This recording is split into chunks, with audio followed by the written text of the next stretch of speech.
Tom the Train Engine and Friends, creating rails towards destinations.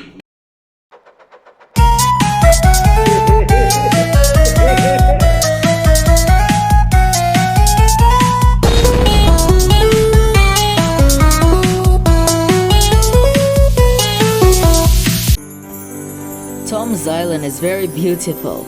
I'd want to say it has green, sandy, yellow beaches. There's a docks, a windmill, and a station where Tom and his friends go. And they experience a lot in this island, so yeah, why not?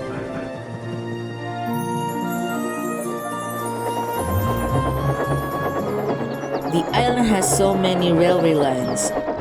Who's that popping down the track? It's Tom. Hello, Tom. Hi guys, welcome to my island which I don't give a name.